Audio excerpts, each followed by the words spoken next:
अपने मिजाज के मुताबिक और अपने मौजू पर थोड़ी देर तक गुफ्तगू करूं। कुरान मुक़द्दस में अल्लाह तबारक व तआला ने इरशाद फरमाया, इन्न शैतान लिल इंसानी अदुव्वुम मुबीन, कि बेशक शैतान इंसान का खुला हुआ दुश्मन है। और कुरान मुक़द्दस में अल्लाह तबारक व तआला ने शैतान की पैरवी करने, शैतान की इत्तिबा करने और शैतान से बचने की ताकीद फरमाई। शैतान हमारा और आपका खुला हुआ दुश्मन है, और इतना बड़ा दुश्मन कि इसकी दुश्मनी आज से नहीं बल्कि तख्लीक़ इंसानियत से ही शैतान की दुश्मनी इंसान के साथ शुरू हो चुकी थी। हजरत आदम अलैहिस्सलाम की अभी पैदाइश भी नहीं हुई थी कि शैतान उस वक्त भी था। और हजरत आदम से 100-200 साल पहले नहीं, 1000-2000 बरस पहले नहीं, बल्कि करोड़ों बरस पहले अल्लाह ताला ने शैतान को पैदा फरमाया था।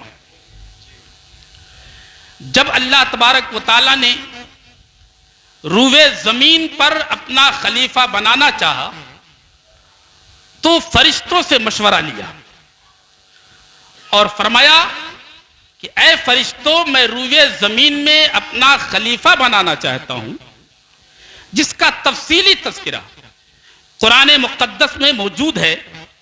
व इज़ क़ाल रब्बुका लिल मलाइकति इन्नी जाइलुन फिल अर्द खलीफा। ऐ महबूब, आप याद करें जब आपके रब ने फरिश्तों से कहा इन्नी जाइलुन फिल अर्द खलीफा, कि बेशक मैं रूए जमीन पर अपना खलीफा बनाना चाहता हूं। कालू अतजअलु फीहा मैं युफ्सिदु फीहा व यस्फिकु दिमा। फरिश्तों ने कहा, परवरदिगार, जमीन में उसको अपना खलीफा बनाएगा जो जमीन में जाकर के झगड़े करेगा, फसाद करेगा, खून रेजी करेगा। नहनु नुसब्बिहु बिहम्दिका व नुक़द्दिसु लक। ऐ मेरे परवरदिगार, हम तेरी तस्बीह बयान करते हैं, तेरी तक़दीस बयान करते हैं। अल्लाह तबारक व तआला ने फरमाया, इन्नी आलमु मा ला तालमून, मैं वो जानता हूं जो तुम नहीं जानते। अल्लाह तबारक व तआला ने हजरत आदम अलैहिस्सलाम की तख्लीक, रूए जमीन की मिट्टी को इकट्ठा कराया और हजरत आदम अलैहिस्सलाम का पुतला तैयार किया। नारे तकबीर, नारे रिसालत, नारे रिसालत। हुजूर सैयद साहब क़िबला, हुजूर सैयद साहब क़िबला, नारे तकबीर।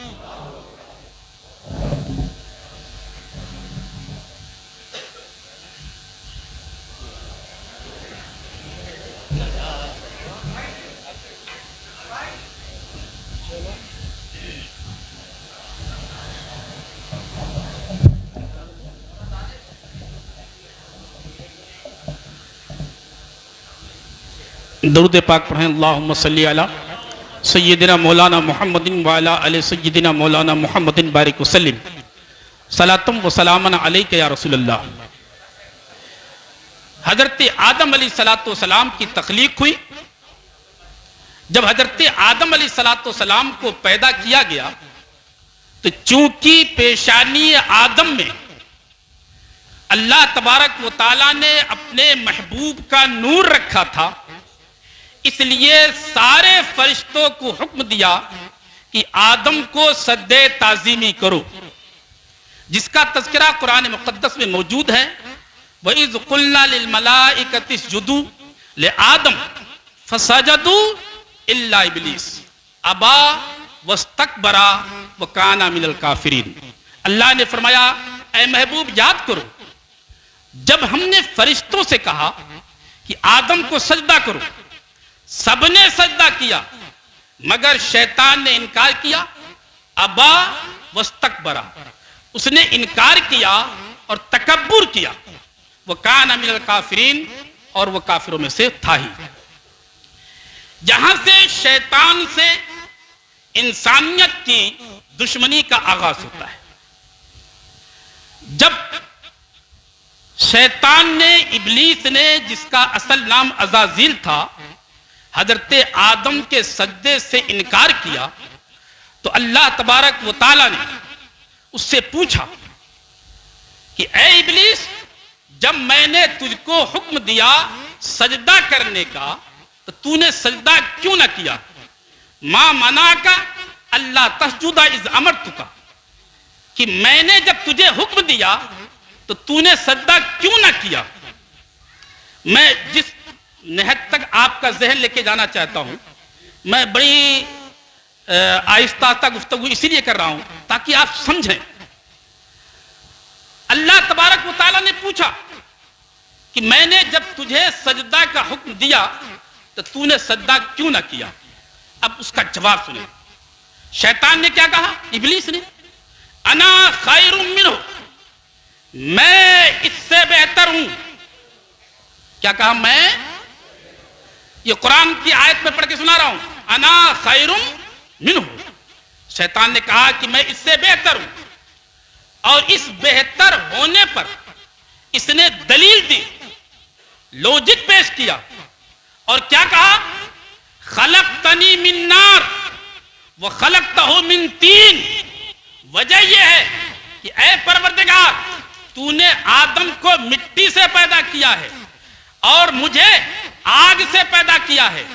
आग की फितरत यह है कि वो ऊपर को उठती है, मिट्टी की फितरत यह है कि वो जमीन की तरफ आती है। आप आग जलाएं, उसके शोले ऊपर को उठेंगे, मिट्टी ऊपर फेंके, जमीन पर आएगी। गोया की उसने अपनी बात रखी, और बात रखने के बाद उस पर दलील दी, इस्तिदलाल कायम किया, लॉजिक पेश किया, और दलील दी कि मैं इससे बेहतर हूं, और बेहतर हो करके इस कमतर की नौज़ुबिल्लाह मैं सजदा नहीं कर सकता। अल्लाह तबारक व तआला ने जो जवाब दिया वो सुनो। फरमाया, उखरुज मिनहा मज़मूमम मदहूरा, ऐ जालिम, यहां से निकल जा, तू लानती है, मरदूद है, मकबूज है, निकल जा यहां से। बात खत्म। अब मैं जो पैगाम देना चाहता हूं वो तवज्जो से सुने। ये कुरान का मफहूम मैंने पेश किया कि अल्लाह तबारक व तआला ने जब हुक्म दिया कि सजदा करो, इब्लीस ने पहले तकब्बुर किया, और सबसे पहला जुमला उन्होंने कहा, अना खैरुम मिन्हु, मैं हूं। ये तकब्बुर, ये गुरूर, ये घमंड सबसे पहले शैतान ने कहा, और अपनी इस बात पर उसने दलील भी दी। क्या दी? दलील दी। खलक़तनी मिन नार व खलक़तहु मिन तीन, या अल्लाह, तूने मुझे आग से पैदा किया, आदम को मिट्टी से पैदा किया। दलील दे दी। इससे पता चला हर दलील की बात, गौर से सुनिएगा हमारे नौजवान, हर वो बात जो दलील से दी जाए, हर वो बात जिस पर लॉजिक पेश कर दिया जाए, हर वो बात जिस पर इस्तिदलाल कायम कर दिया जाए, कोई जरूरी नहीं है कि वह बात काबिले कबूल हो। नारे तकबीर, नारे रिसालत, जश्न ईद मिलादुन नबी, लकी अला हज़रत, उलमाए अहले सुन्नत, सैयद नासिर मियां साहिब क़िबला, नारे तकबीर, नारे रिसालत। अल्लाह तबारक व तआला ने उसकी दलील को उसके मुंह पर मार दिया और फरमाया, मरदूद, यहां से तू निकल जा। और आप जानते हैं इसका हाल क्या था? यह वस्ताजुल मलाइका था, जिसका हाल यह था कि तारीख में आता है, तफसीरों में आता है कि इसने 6 करोड़ बरस तक अल्लाह की इबादत की थी। कितने? मुफस्सिरीन फरमाते हैं कि अगर इब्लीस के सजदों को रुए जमीन पर फैलाया जाए तो कोई जगह ऐसी बाकी ना बचेगी जिस पर उसका सजदा ना पहुंच जाए। लेकिन ताजीम से इनकार किया और इनकार करने के बाद अपनी बात पर दलील दी। अल्लाह ने उसकी दलील को उसके मुंह पर मार दिया। इससे पता चला हर दलील कबूल नहीं की जाती, हर लॉजिक कबूल नहीं किया जाता, हर इस्तिदलाल कबूल नहीं किया जाता। ये देखा जाएगा कि इसकी दलील किस पर और आ रही है, इस किस बात पर लॉजिक दे रहा है। असल ये देखा जाएगा कि जब अल्लाह का हुक्म आ गया, रसूल का हुक्म आ गया, तो अब कोई दलील नहीं चलेगी, कोई इस्तिदलाल नहीं चलेगा। अल्लाह रसूल के हुक्म के खिलाफ चले। और ये आप उलमा से सीखे। एक मसला आपको बताता हूं, हमारे उलमा किराम खूब जानते हैं। अगर रुकू और सजदे वाली नमाज में कोई हंस दे, कहा लगा दे, जोर से हंस दे, तो नमाज तो टूटेगी ही, लेकिन उसका वजू भी टूट जाएगा। क्या टूटेगा? सब बोले। अब सवाल यह है कि अगर कोई शख्स, इमाम आजम रहमतुल्लाह ताला ने जब ये फतवा दिया कि अगर रुकू और सुजूद वाली नमाज में कोई कहा लगा दे तो नमाज भी टूटेगी और वजू भी टूटेगा, तो किसी ने आके एतराज किया कि साहब आप ये बताइए कि अगर नमाज में कोई शख्स अपने बाप को गाली दे तो फरमाया नमाज तो टूटेगी लेकिन वजू नहीं टूटेगा। फिर उसने कहा अगर किसी ने किसी पाकबाज औरत पर ज़िना की तोहमत लगाई तब वजू टूटेगा कि नहीं टूटेगा? आपने फरमाया वजू नहीं टूटेगा, नमाज टूटेगी। फिर उसने कहा कि अगर किसी ने बकवास की, फरमाया नहीं। अब जरा सुने लॉजिक, उनकी बात सुने। उसने जब सवाल किया ना, सवाल क्या था कि साहब ये क्या बात हुई, अगर कोई हंस दे तो वजू टूट जाए और अगर कोई पाकबाज औरत पर हालते नमाज में ज़िना की तोहमत लगा दे तो वजू नहीं टूटेगा? तो आपने फरमाया नहीं। कहा क्यों? कहा क्यों मत पूछ, वजह यह है कि एक मर्तबा आकाई कायनात नमाज पढ़ा रहे थे, सामने से एक नाबीना सहाबी आ रहे थे और वो किसी चीज से टकराए, गिर पड़े, कुछ सहाबा की हंसी छूट गई। आका ने इरशाद फरमाया जिसने कहा लगाया है वो नमाज भी दोहराए, वजू भी करके आए, उसका वजू टूट गया। इमाम आजम ने फरमाया ये मत पूछो कि ये मैं क्यों कर रहा हूं, मुस्तफा का हुक्म आ गया, अब दलीलें नहीं चलेंगी, इस्तिदलाल नहीं चलेगा।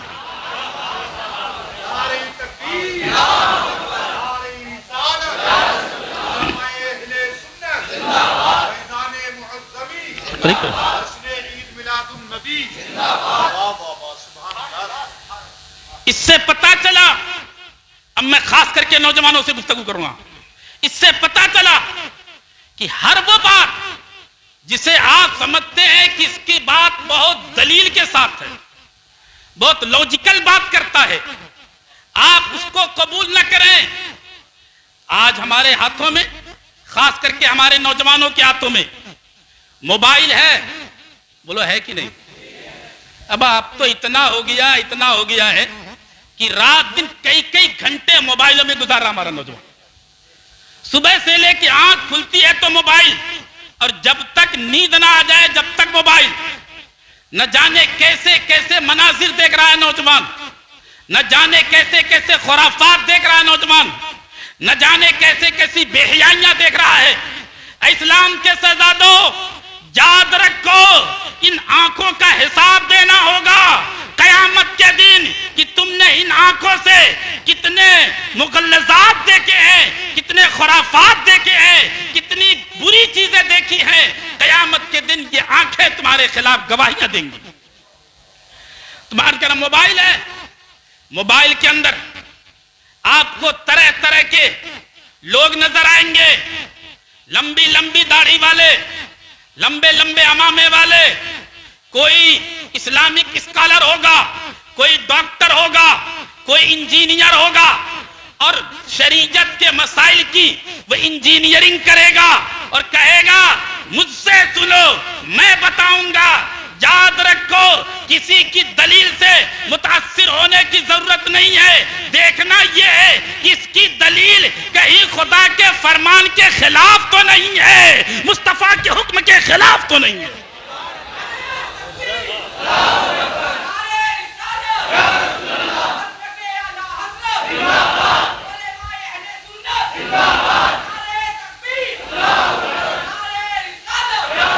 अगर दलील से बात कबूल कर ली जाती तो रब इसकी दलील को रद्द न फरमाता, बल्कि रब ने इसकी दलील को रद्द करके ये इशारा कर दिया, ऐ मेरे बंदो, जहां पर मेरा हुक्म आ जाए, मेरे महबूब का हुक्म आ जाए, वहां दलीलों के दरवाजे बंद हो जाते हैं, वहां अक्ल के घोड़े नहीं दौड़ाए जाते। अच्छा, दीन किससे लेंगे आप? माल किससे मांगते हैं? मालदार से। माल किससे मांगते हैं? और सामान किससे खरीदेंगे? जिसके पास सामान हो। रुपया किससे लेंगे? रुपए वाले से। सोना किससे खरीदेंगे? जिसके पास सोना हो। चांदी किससे खरीदेंगे? जिसके पास चांदी हो। और याद रखो, इल्म भी आप उससे ले जिसके पास इल्म हो। डॉक्टरों से, इंजीनियरों से इल्म लेने की जरूरत नहीं है। अगर इल्म लेना है तो किसी आशिक़े रसूल से लो, इल्म लेना है किसी आलिम दीन से लो।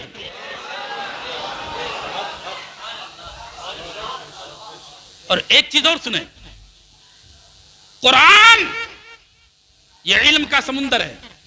किसका समुंदर है? इल्म का समुंदर है। इसकी शान यह है, यज़िल्लु बिही कसीरम व यहदी बिही कसीरा। इससे बहुत गुमराह भी होंगे, बहुत हिदायत भी पाएंगे। कुरान की शान ये कि आप कुरान को जिससे पढ़ते हैं, आप उसको पहले देखें। ये मत देखो कि ये कुरान पढ़ रहा है, ये देखो पढ़ने वाला कौन है, पढ़ाने वाला कौन है। अगर किसी आप लातीनी से कुरान पढ़ोगे तो लातीनी बन जाओगे, किसी मोतज़िली से कुरान पढ़ोगे तो मोतज़िली बन जाओगे, किसी मुजस्समी से कुरान पढ़ोगे मुजस्समी बन जाओगे, किसी कदरिया से कुरान पढ़ोगे कदरिया बन जाओगे। अगर कुरान पढ़ना है तो किसी आशिक़े रसूल से बनो, ताकि आशिक़े रसूल बन के रहो। और मैं आपको बताऊं, हजरत उमर बिन खत्ताब रज़ी अल्लाह तआला अन्हु, नाम सुना है? कहते यार सुभान अल्लाह। इनका नाम भी ऐसा है ना कि नाम ले ले तो शैतान भाग जाता है। जिस गली से फारूक आजम गुजरते हैं, शैतान रास्ते बदल देता है। आप कहीं से तशरीफ ले जा रहे थे, यहूदियों की मजलिस थी, वाज की मजलिस थी। हजरत फारूक आजम रज़ी अल्लाह तआला अन्हु बैठ गए। कुछ बातें अच्छी लगी, सुनिए, कुछ बातें आपने उसकी तहसीन फरमाई कि ये बात बड़ी प्यारी लगी। जो यहूदी थे बड़े मुतासिर हुए। उन्होंने चंद किताबें, चंद नुस्खे इन्हें दे दिए तौरेत के और फरमाया कि आप इसका मुताला करें। आपने सोचा ये तो आसमानी किताब है, इसके मुताले में क्या बात है। आप लेकर के आए, आकाई कायनात की बारगाह में बैठ कर, आप सुनिएगा, ऐ नौजवान तुमसे मैं खिताब कर रहा हूं। आकाई कायनात की बारगाह में वो आसमानी नुस्खा जो बज़ाहिर उन्होंने दिया था, आपने पढ़ना शुरू किया। अब पढ़ रहे थे, आकाई कायनात का चेहरा गुस्से से तिलमिला रहा था। वो पढ़े जा रहे हैं, निगाहें झुकी, उन्होंने रसूल का चेहरा देखा नहीं। जब थोड़ी देर हो गए, एक सहाबी जो बगल में बैठे थे, अंसारी सहाबी, उन्होंने रसूल का चेहरा देखा और आपने फरमाया, उमर चुप जा, तू पढ़ता चला जा रहा है, मुस्तफा का चेहरा नहीं देखते? जब आपने चेहरा देखा तो खामोश हो गए। आकाई कायनात सल्लल्लाहु अलैहि वसल्लम ने फरमाया, ऐ उमर, तुझे इसके पढ़ने की जरूरत नहीं।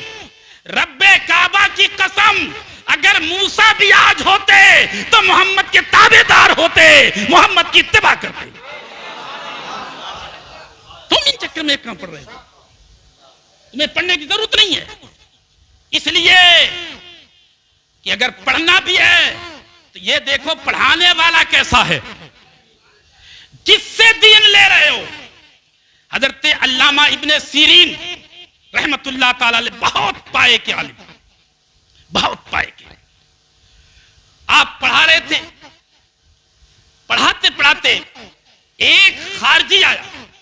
जो खारजी होते हैं वो हजरत अली रजी अल्लाह तआला अन्हु को नौजुबिल्लाह काफिर कहते हैं, उनके दुश्मन है।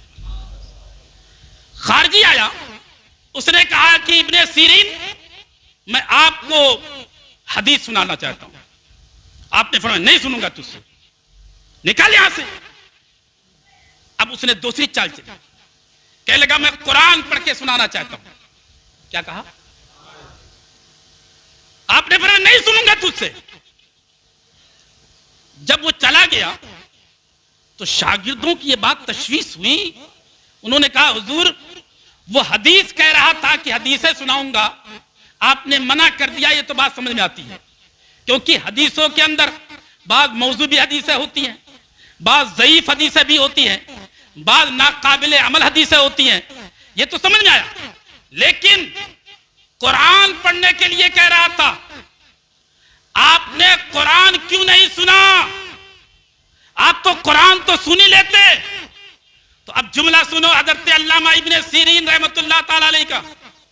आपने फरमाया, सुन, अगर मैं उसे कुरान पढ़ने की इजाजत दे देता और वो कुरान पढ़ता, उसकी तिलावत, उसके मखारिज, उसकी अदायगी अगर मुझे पसंद आ जाती तो उसकी मोहब्बत मेरे दिल में घुस जाती। कहीं ऐसा ना हो उसकी मोहब्बत में ऐसा ना हो कि आले रसूल की मोहब्बत कम ना हो जाए, इसलिए मैंने कुरान पढ़ने से भी रोक दिया।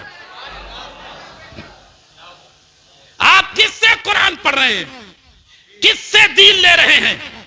आपको यूट्यूब में हर तरीके के लोग मिलेंगे, वो दलीलें देंगे, हदीसें पेश करेंगे, हवाले देंगे। आप उनसे मुतासिर ना हो। अगर आपको यूट्यूब पे उलमा के बयानात सुनने हैं तो गैरों के नहीं, बल्कि अहले सुन्नत वल जमाअत के मुस्तनद उलमा की आप तकरीरें सुने, उनसे मसाइल पूछें। और अगर कभी कोई मसले में आपको डाउट हो जाए तो आप यूट्यूब और गूगल को सर्च न करें, बल्कि उलमा की बारगाह में आकर के अपने जहन को साफ करें। वरना गूगल में भी यूट्यूब में भी इतनी खुराफातें भरी हैं कि आप उसका अंदाजा नहीं लगा सकते। कब आपका ईमान शैतान छीन लेगा खबर भी नहीं होगी। पहली दुश्मनी, फरमाया उखरुज मिनहा मज़मूमम मदहूरा, निकल यहां से। निकाल दिया गया। उधर हजरत आदम अलैहिस्सलाम जन्नत में, कहां? अरे यार सुभान अल्लाह, कहां है? कौन है हजरत आदम? हम सबके बाप। कहां है? जन्नत में। फरमाया अल्लाह ने जहां चाहो आओ खाओ पियो, लेकिन बतौर आजमाइश फरमाया वला तकरबा हाज़िही शजरा, इस दरख्त के करीब न जाना। एक इम्तिहान। वो शजरे ममनुआ क्या था? मुख्तलिफ तफसीरें हैं, इंजीर है, किसी ने कहा कुछ है, लेकिन ज्यादा मशहूर यह है कि गेहूं का दरख्त था। शैतान अब वरगलाता है। शैतान ने वरगलाया, हजरत आदम और हव्वा ने उसे खा लिया। फ़अज़ल्लहुम शैतान, कुरान ने फरमाया कि शैतान ने दोनों को वरगलाया और खा लिया। जब हजरत आदम अलैहिस्सलाम ने वो गंदुम नोश फरमाया या जो भी चीज थी, तो आपके जिस्म का लिबास उतर गया, बरहना हो गए। अब जन्नत जो दरख्त थे उन दरख्तों के करीब जाने लगे ताकि उनके पत्तों से सत्र औरत किया जा सके। आवाज आई, आदम मुझसे भागकर कहां जाओगे? रब से भाग करके कोई कहां जा सकता है? हजरत आदम ने फरमाया, परवरदिगार मैं तुझसे भाग करके कहां जाऊंगा, मैं तो अपनी खताए इज्तिहादी पर नादिम हूं। चुनांचे हजरत आदम अलैहिस्सलातु वस्सलाम ने फौरन फरमाया, रब्बना ज़लमना अनफुसना व इल्लम तग़फिर लना व तरहमना लनकूनन्ना मिनल खासिरीन। ऐ अल्लाह, हमने अपने आप ज़्यादती कर ली है, परवरदिगार फजल फरमा। अब यहां से मैं जो आपको नुक्ता देना चाहता हूं वो सुने, बाकी आप सुनते रहते हैं। इब्लीस ने खता की। जब अल्लाह ने कहा तूने ऐसा क्यों किया, तो उसने दलीलें देनी शुरू कर दी। हजरत आदम अलैहिस्सलाम से खता इज्तिहादी हुई, लेकिन जैसे ही अल्लाह ने फरमाया, हजरत आदम ने फरमाया, परवरदिगार हाँ मुझसे खता हो गई। इससे पता चला यहां पर दो किरदार हमारे सामने रखे गए। एक वह है कि अपने खता पर कायम रहने वाला, और एक है अपनी खता को तस्लीम कर लेने वाला। अगर किसी से खता हो जाए और उस पर तस्लीम कर ले, अपनी गलती का इतराफ कर ले, यही इंसानियत है। और अपनी खता पर अकड़ जाए, दलीलें देने लगे, यही शैतानियत है, यही शैतानियत है।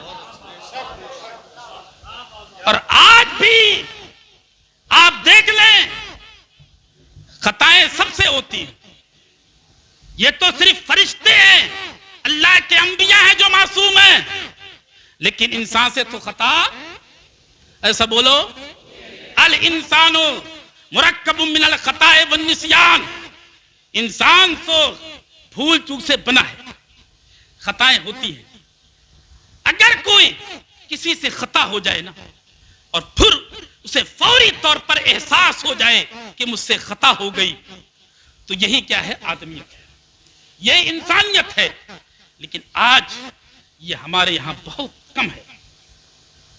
अगर गरीब से खता हो जाए तो फौरन तस्लीम कर लेगा, हाथ जोड़ के खड़ा हो जाएगा। और अगर किसी मालदार से हो जाए, साहिबे सरबत से हो जाए, सबको तो नहीं कह सकते इल्ला माशा, लेकिन आज जो आम हालत बनती जा रही है, वो अगर कोई गलती कर जाए ना, तो अगर सैयद साहब भी कहेंगे तो मानेगा नहीं। अच्छा आप मुझसे कह रहे हो, फला भी तो ऐसा करता है, फला भी तो ऐसे करता है, उससे कराओ। अगर सैयद साहब ने कह दिया, भाई तूने अपनी शादी में रंडियां क्यों नचवाई, बैंड बाजे क्यों बजवाए, खुराफात की मजलिसें क्यों सजवाई, तो अपनी गलती का एतराफ नहीं करता, अकड़ जाएगा और फिर कहता है कि सैयद साहब मुझसे तो कहते हो, फलाने भी तो कराया था, फलाने भी तो कराया था। ये कट हुज्जती छोड़े, ये कट दलीली छोड़े। अगर खता हो जाए तो अपनी खता को तस्लीम कर ले, ये सुन्नते आदम है, ये सुन्नते पैगंबरियत है। हजरत आदम अलैहिस्सलाम को हुक्म जमीन पर तशरीफ ले जाए। अब मैं एक बड़ी खूबसूरत बात करता हूं। हजरत आदम कहां पे आए और कौन सी जमीन थी? वो हिंदुस्तान की जमीन थी। कहते यार सुभान अल्लाह। हिंदुस्तान की सरजमीन लंका की पहाड़ी पर उतारे गए। जब हजरत आदम अलैहिस्सलाम जमीन पर तशरीफ लाए तो आदम की खुशबू से पूरा इलाका महक उठा, इलाका महक उठा। उस पहाड़ी पर बहुत सारे जानवर चर रहे थे। एक खुशबू होती है कस्तूरी, सुना नाम, जिसे मुश्क बोलते हैं। कस्तूरी फैक्ट्रियों में नहीं तैयार होती, कारखानों में नहीं तैयार होती, किसी स्टैंडर्ड में नहीं तैयार होती है। ये एक खास नस्ल का हरनी है, हरन है, जिसके नाफे में ये पैदा होता है। इसमें वो होता कैसे, वो सुने। अल्लाह ने उसके नाफे को ऐसा बनाया है कि उसके जिस्म का जब पसीना निकलता है तो पसीना बह बह करके उस नाफे में जमा होता है। क्या होता है? और जब वो हरनी दौड़ती है तो उस पर गर्दो गुबार, धूल अकड़ जाती है, अड़ जाती है, और वो पसीने का साथ बह बह करके उसी नाफे में धूल, मिट्टी और पसीना इकट्ठा हो करके गारे की शक्ल हो जाता है, फिर वही सख्त हो जाकर मुश्क बन जाता है। ये वजह क्या है? और किसी नस्ल को ये शर्फ हासिल नहीं हुआ।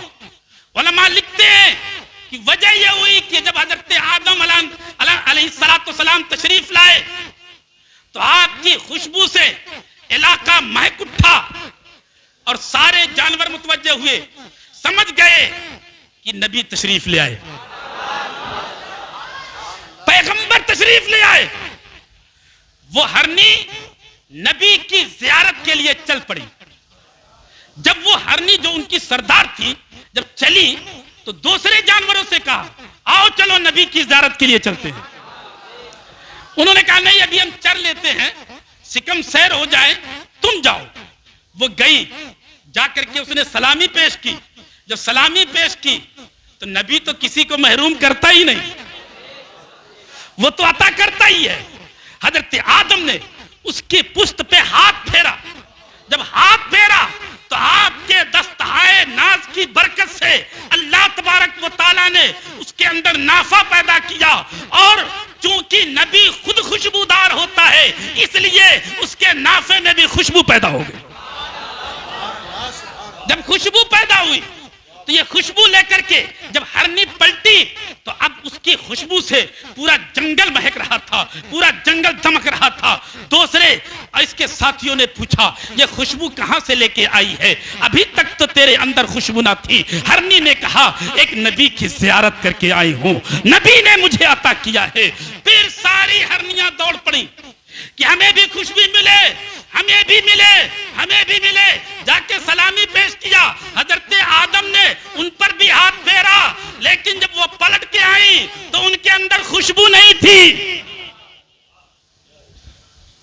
उसे खुशबू मिली, इसे नहीं। अब किसी और नस्ल को ये खुशबू नहीं मिल सकती।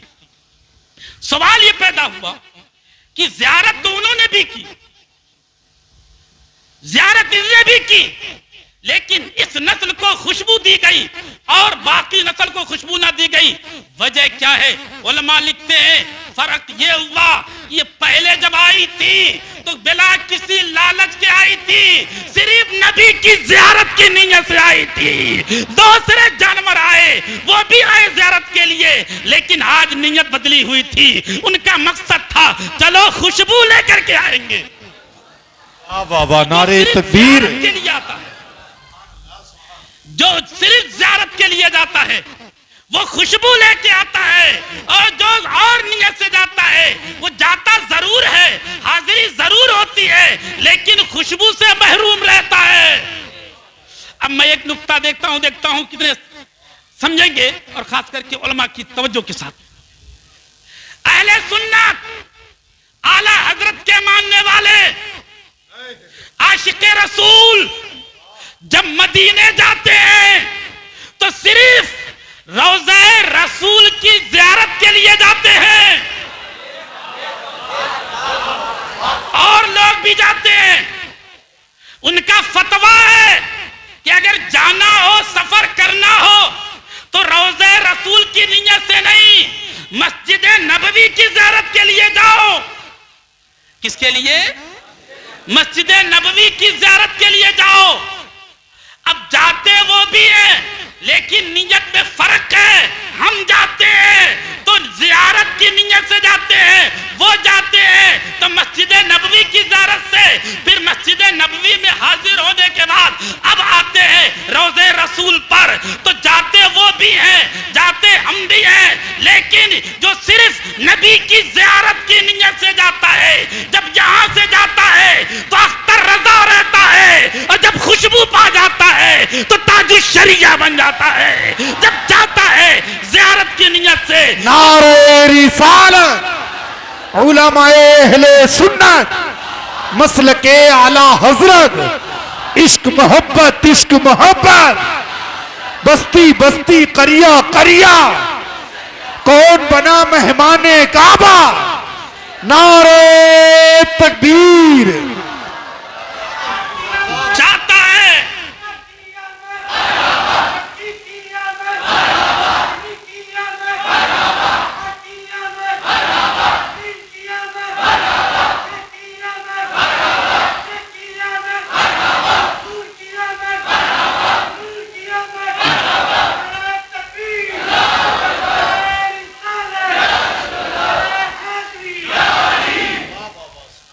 फरमाया, जाता है जो ज़ियारत के लिए, जब खुशबू पा जाता है तो जाता है तो अख्तर रजा होता है, और जब खुशबू लेके लौटता है तो ताजुल शरिया हो जाता है। जब ज़ियारत करने जाता है तो अब्दुल मुस्तफ़ा होता है, और जब खुशबू पा जाता है तो मुफ्ती आजम हो जाता है। जब जाता है ज़ियारत के लिए तो अहमद रजा होता है, और जब खुशबू लेके पलटता है तो मुजद्दिद आजम हो जाता है। जब जाता है तो ज़ियारत के लिए अलाउद्दीन होता है, और जब खुशबू पा जाता है तो साबिर कलियरी हो जाता है। जब जाता है तो मोइनुद्दीन होता है, जब पलट के आता है तो हिंदुस्तान का राजा होता है।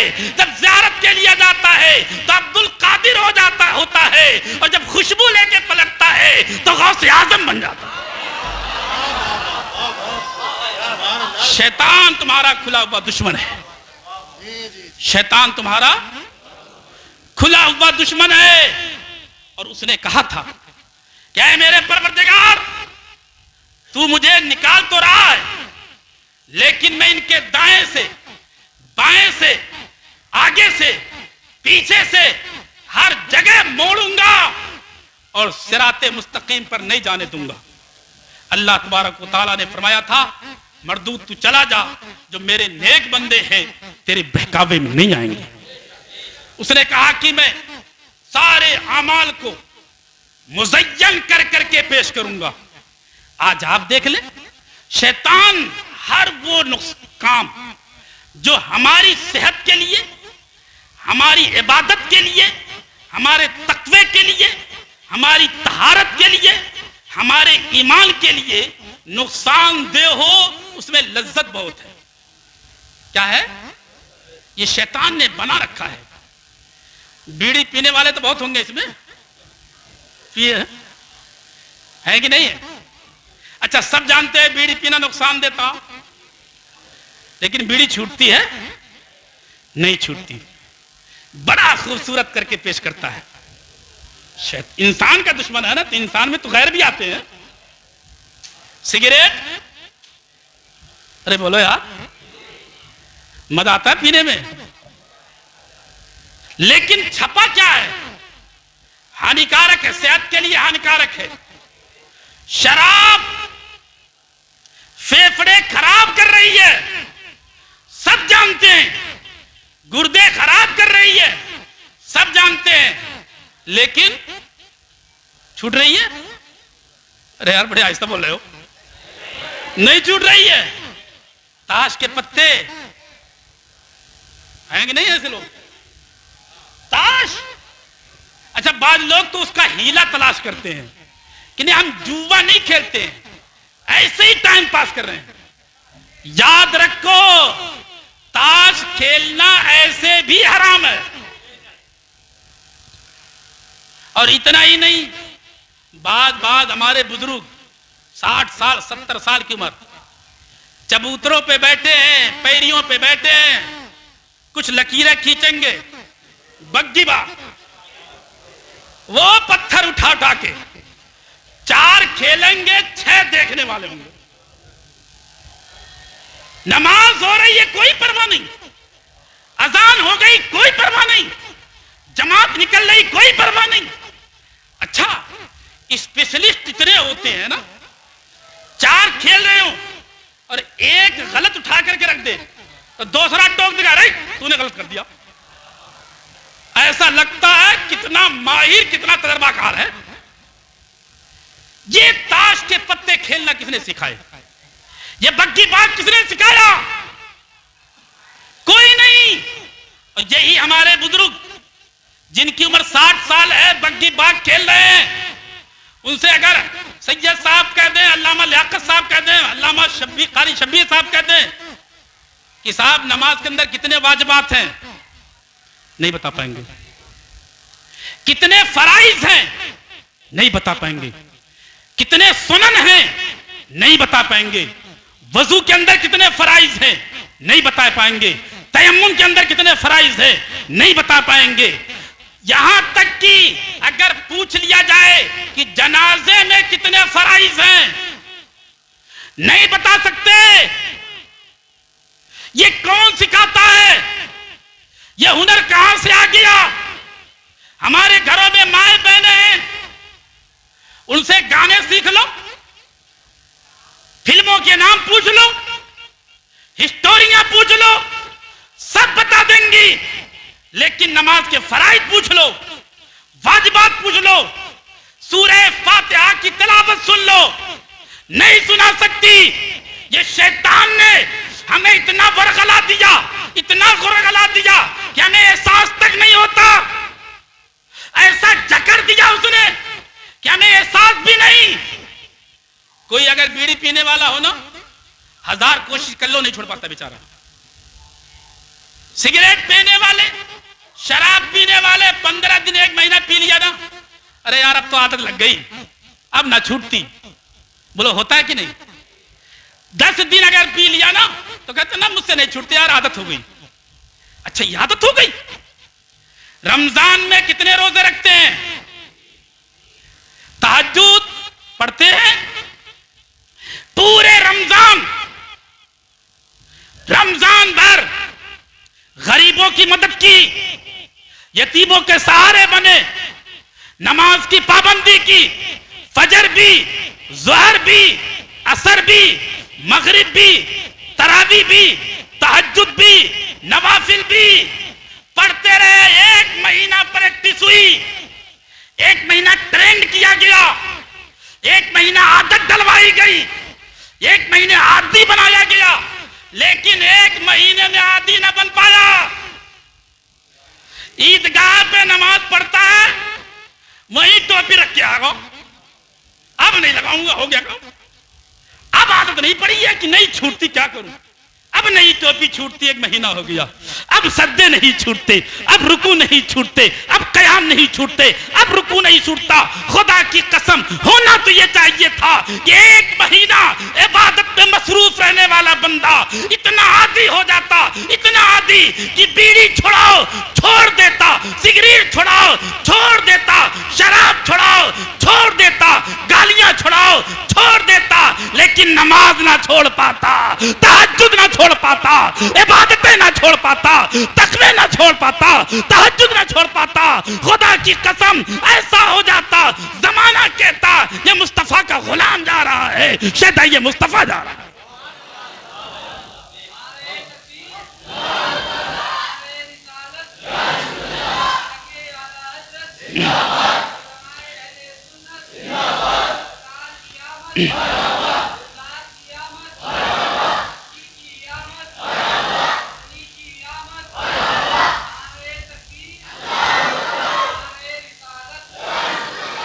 इन्ना शैतान लिल इंसानी अदुव्वुम मुबीन, बेशक शैतान खुला हुआ दुश्मन है।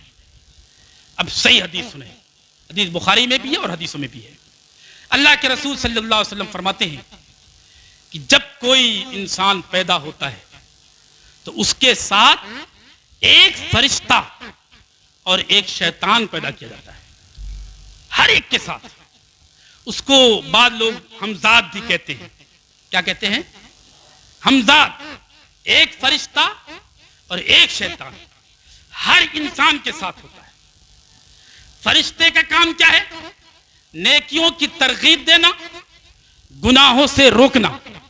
शैतान का काम क्या है? नेकियों से नफरत पैदा करना और गुनाहों की तरगीब देना। और आप अगर एहसास करना चाहें कि वाकई मेरे साथ फरिश्ता है, तजर्बा करके देख लेना। अगर कोई ऐसा गुनाह जो आज तक आपने कभी ना किया हो, मिसाल के तौर पर कभी किसी ने शराब नहीं पी है, अगर कोई दोस्त उसको शराब पिलाना चाहे, अच्छा ये भी देखें आप, गलत काम के दोस्त बहुत होते हैं, गलत काम के दोस्त बहुत होते हैं।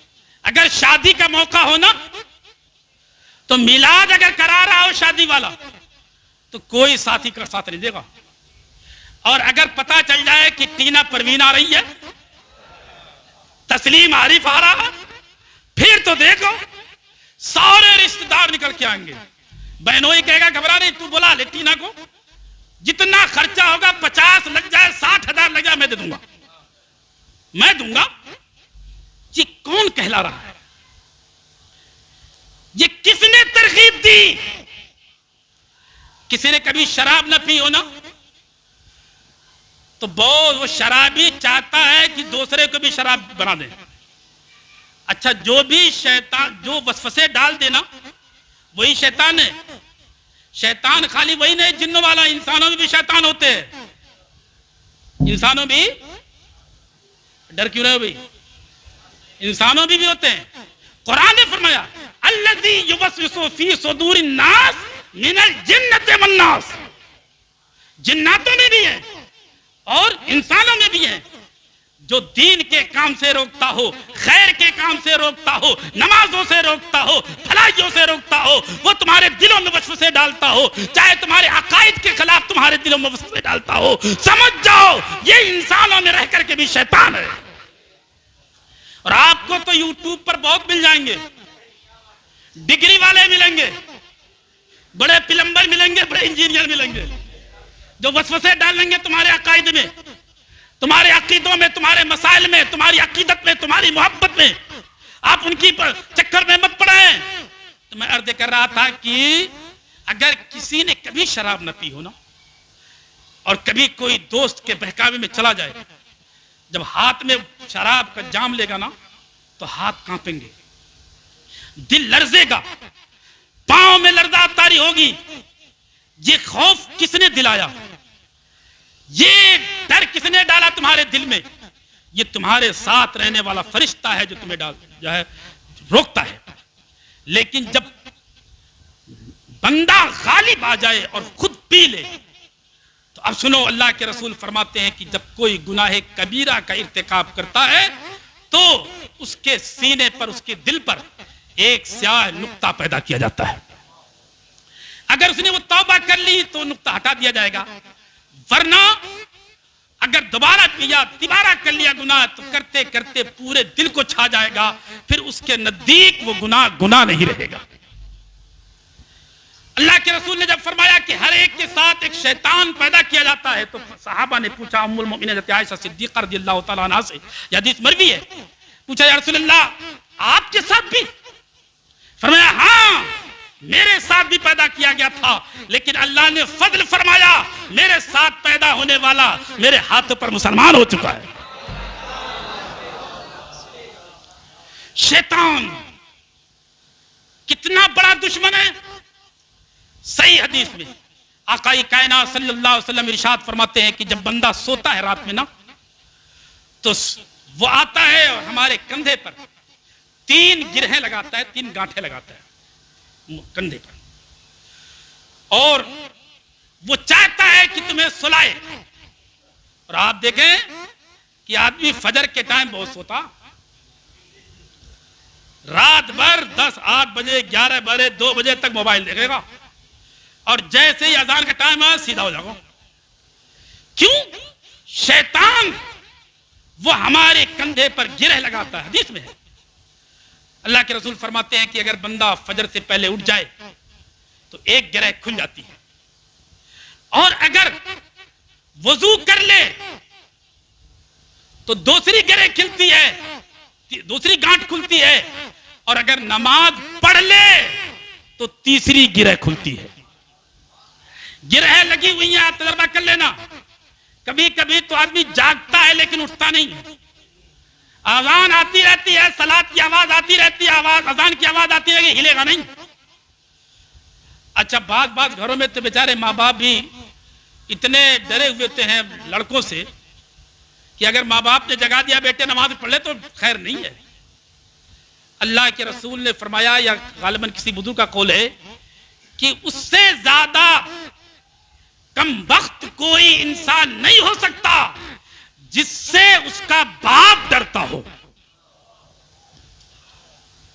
अगर वो खौफ खाता हो कि मैं अपने बेटे से बात कैसे करूं, अपने बेटे को समझाऊं कैसे, अगर वो डरता है तो उससे ज्यादा कम वक्त और कोई नहीं हो सकता है।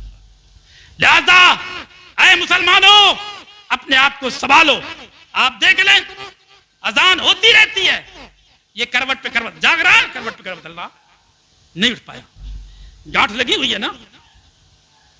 कभी कभी उठ गया, वजू भी कर लिया, हाथ मुंह भी धो लिए, लेकिन दरवाजे पर मस्जिद है, नहीं जाने की तौफीक हो रही है क्योंकि साथ ने गांठ रखा ली, बांध रखा ली। और कभी कभी तो बाज लोग ऐसे भी देखे गए, वजू कर लिया, मस्जिद की तरफ जाते हुए भी मौका लगा तो दूसरी गली में चला गया। ऐसे वजू होने के बाद भी ये हुआ क्यों? शैतान ने भी बात रखा है। अब सुनो अगला जुमला, मैं अपनी बात खत्म करता हूं, मेरा टाइम पूरा हो गया है। अगला जुमला सुने, फरमाया कि अगर वो ना उठे, शैतान थपकियां देता है, सुलाने की कोशिश करता है, सोता रहे सोता रहे सोता रहे। अगर नहीं उठा, यहां तक कि सूरज निकल आया, जैसी सूरज की किरणें फूटती हैं, शैतान इतना खुश होता है, इतना खुश होता है, इतना खुश होता है कि मारे खुशी के सोने वाले के कान में पेशाब कर देता है और भाग जाता है कि ले मैं कामयाब हो गया, तू सोता रहे।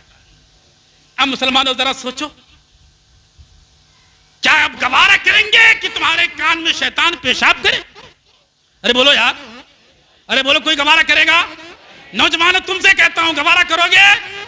नहीं करोगे। इंशाअल्लाह, बोलो इंशाअल्लाह, जरूर फजर की नमाज अदा करेंगे इंशाअल्लाह। और सुनो, करता क्या है? पानी डाल के नहीं जाता है, क्या करता है? बड़े आहिस्ता बोल रहे हो, क्या बात है? क्या करता है? अच्छा, पेशाब का असर यह है कि जिस जगह पेशाब किया जाए ना, किसी जगह तजर्बा करके देख लो, रोजाना आदमी पेशाब करता रहे ना, तो वहां की हरियाली जल जाएगी, वहां की घास जल जाएगी, हरियाली जल जाएगी। ऐ मुसलमानों जरा सोचो, जिस कान में शैतान पेशाब करता हो रोजाना, क्या उसका दिमाग नहीं जलेगा? क्या उसकी सोच नहीं जलेगी? क्या उसकी फिक्र नहीं जलेगी? यकीनन जल जाती है। यही वजह है उलमा समझाते हैं नमाज पढ़ो, लेकिन समझता नहीं। फुकहा समझाते हैं, नहीं समझ पाता। माँ बाप समझाते हैं, नहीं समझ सकता। ऐ मुसलमानों, याद रखो, शैतान तुम्हारा दुश्मन है। जब तक आप अपने दुश्मन को पहचानोगे नहीं, उस वक्त तक आप कामयाब ना होगे। शैतान से बचना होगा। अगर शैतान के पेशाब से बचना चाहते हो तो आपके बाद से फजर के बाद कभी मत सोना। फजर की अजान हो, उठ जाओ और ये ऐलान कर दो, शैतान हम तेरे चक्कर में आने वाले नहीं, तेरे बादरे में आने वाले नहीं। उसे लात मारो, अल्लाह की बारगाह में जाओ। खुदा की कसम, तुम रब को सजदा कर रहे होगे, उधर शैतान दहाड़े मार रहा होगा, मैं तो नाकाम हो गया, मैं तो हार गया। लेकिन अगर तुमने कामयाबी दे दी, शैतान खुशियां मना रहा होगा और तुम बर्बाद होते चले जाओगे। इस्लाम के शहजादों, आज क्या पैगाम है, कुछ भी हो जाए लेकिन हमें शैतान को कामयाब नहीं होने देना है। हम नमाज नहीं छोड़ेंगे, हम कभी किसी गैर की तकरीरें नहीं सुनेंगे, किसी गैर के वाद नहीं सुनेंगे, किसी गैर की नहीं सुनेंगे। अगर सुनना है तो अपने उलमा की सुनेंगे, अगर बातें लेनी है तो अपने उलमा से लेंगे, अपने फुकहा से लेंगे, किसी आशिक रसूल से लेंगे। दुआ है कि अल्लाह तबारक व तआला हमें भी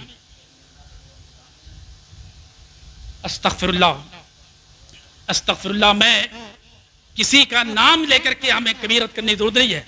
हमने जो पैगाम दिया है वो ये मत देखो कि क्या कह रहा है, पहले ये देखो कौन कह रहा है। क्योंकि जब शिकारी शिकार करता है ना, तो चारा आपका डालता है। क्या करता है? अरे बोलो, शिकारी को देखा होगा, अगर एक परिंदे का शिकार करना होगा तो पहले क्या डालेगा? परिंदा ही फांसेगा। ऐसे ही जितने भी गुमराह फिरके हैं, जितने भी लादीनियत वाले हैं, वो बातें वही कहेंगे जो अल्लाह व रसूल के हवाले से वो कहेंगे, लेकिन उन्होंने कहां डंडी मारी आपकी जुबान में, आप नहीं समझ पाओगे। हजरत उमर बिन खत्ताब के बारे में फरमाया गया तू तौरेत नहीं पढ़ सकता। हमारी हैसियत क्या है? हम किस खेत के मोली हैं? कब शैतान हमारे ईमान को छीन ले। और ये अल्लाह के रसूल ने फरमाया था कि कुर्बे कयामत एक वक्त आएगा कि इंसान सुबह को मोमिन होगा, शाम को काफिर हो चुका होगा, शाम को काफिर होगा, सुबह को मोमिन हो चुका होगा। आज मैं समझता हूं इस गलत यूट्यूब पर गलत लोगों की वजह से अच्छे खासे जिनका अकीदा मजबूत था, जिनका ईमान मजबूत था, जिनका मजहब मजबूत था, वो भी तरद्दुद का शिकार हो गया है। रात भर सुनता है, सुबह को कहता है यार ये बात तो सही लग रही है, ये मत देखो। मैंने इसलिए कहा शैतान ने भी दलील दी थी, शैतान ने भी सिर्फ दलील देना काफी नहीं है, उसने दलील दी और तकब्बुर भी किया। तकब्बुर से भी बचें और गैरों गैरों के चक्कर में ना पड़े, वरना ये शैतान, इसने कहा था लवज़य्यनन्ना लहुम, क्या थे करीमा, कि मैं हर अमल को मुसज्जन करके समार करके पेश करूंगा, तो इनकी बातें आपको बड़ी मीठी लगेंगी, इनके दलाइल बड़े अच्छे लगेंगे, इनकी बातें आपको ज़हन में फिट हो जाएंगी, इसलिए कि शैतान उसे मुसल्लत कर देगा। ये समझ जाओ, अगर कोई आपके खिलाफ, आपके बुजुर्गों के खिलाफ, आपके अकायद के खिलाफ, आपके अकीदे के खिलाफ कोई बोलता है, वो कुछ भी हो जाए, हमें सुनना ही नहीं है। जब सुनोगे नहीं, ईमान महफूज रहेगा, वरना शैतान तुम्हारे ईमान को छीन लेगा, तुम्हें एहसास भी नहीं होगा। आकाई कायनात ने एक मरतबा फरमाया था कि एक दौर आएगा कि लोग अपनी बीवियों से जिना करेंगे, अपनी बीवियों से, सब बोलो, जोर से बोलो, अपनी बीवी से जिना होता है? नहीं, अपनी बीवी तो हलाल है, फिर कैसे? फरमाया या रसूलल्लाह ये कैसे होगा? फरमाए अल्लाह के रसूल ने फरमाया एक वक्त आएगा कि लोग जब निकाह करेंगे तो मुसलमान होंगे और उनका ईमान कब खिंच गया निकल गया एहसास तक ना होगा, निकाह टूट चुका होगा एहसास तक ना होगा। और आज हो रहा है, वो तो जिसका एहसास नहीं होता वो नहीं होता, जिसका एहसास होता उसका भी। हमारे यहाँ मसले आते रहते हैं, आप उलमा से पूछें, तलाक दे के आएगा और फिर झूठे गवाह भी लेके आएगा कि ना जी मैंने 2 ही मरतबा कहा था। और वो लोगों से बचने के लिए अपनी ही बीवी अपने ऊपर हराम करके पूरी जिंदगी गुजार देता है। अल्लाह के रसूल ने जो फरमाया सच फरमाया। इसलिए आपसे गुजारिश है, अपना अकीदा मजबूत रखें, किसी के चक्कर में न पड़े। दीन लेना है, दीनदार से लें, इल्म लेना है, आलिम से लें। दुआ है कि अल्लाह तबारक व तआला हमें भी और सारे मुसलमानों को अमल की तौफीक अता फरमाए। परवरदिगार हमसे बोलने में आमदन सहवन लफ्ज़न मानन अगर कोई गलती हो गई हो माफ फरमा। अस्तगफिरुल्लाह रब्बी मिन कुल्लि ज़ंबि व अतूबु इलैहि व मा अलैना इल्लल बलाग। अस्सलामु अलैकुम व रहमतुल्लाह।